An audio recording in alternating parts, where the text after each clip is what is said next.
He had given several copies to girls to gauge their interest, and they declared it a success. So he was willing to offer Alcott a contract.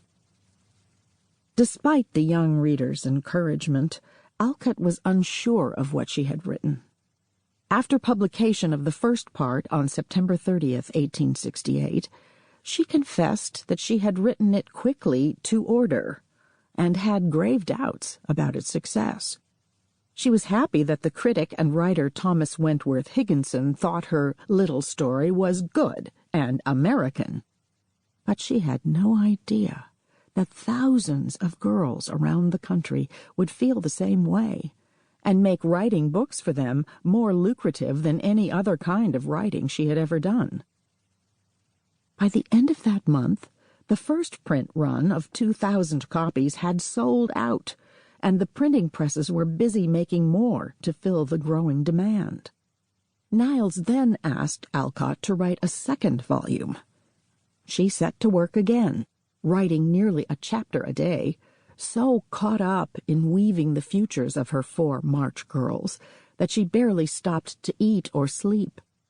At the new year, the manuscript of Part 2 was delivered to the publisher, and Alcott was soon hailed across the country as the children's friend.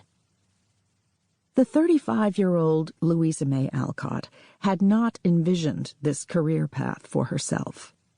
She had grown up on the ideals of German and British Romanticism and American Transcendentalism, which promoted self-reliance and divinely inspired genius as the paths to literary success.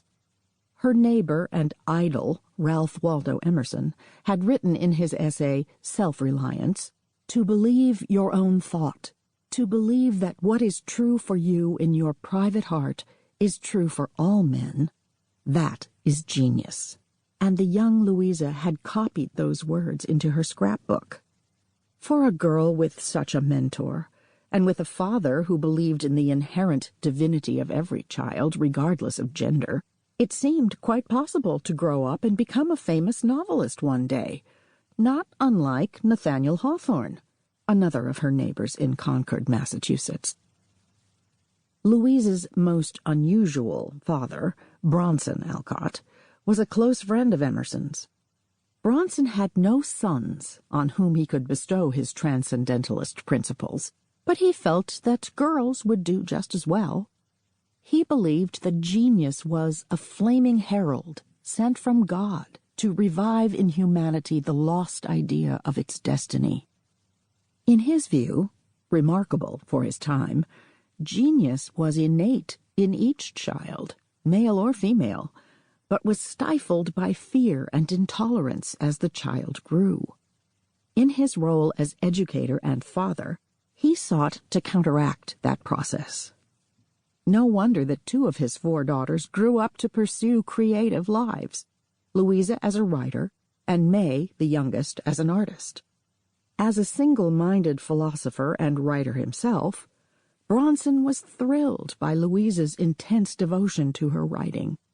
He believed, when she was only 12 years old, that one day her ready genius would make a way in the world, and perhaps even grant her fame. On her 14th birthday, he gave her a book into which he had copied her own original poetry, sending her the clear message that he endorsed and took pride in her literary efforts. He brought apples and cider up to her garret while she was working intensely, and later built her a desk, a wooden semicircle attached to the wall between the windows in her room at Orchard House, encouraging her, as her sister May put it, to live for immortality.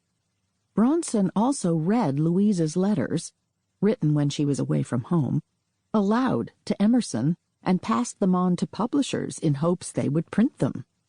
He told her he hoped she would have the health, leisure, comforts, as you have the genius, to write a book that would reach the wider circle of readers.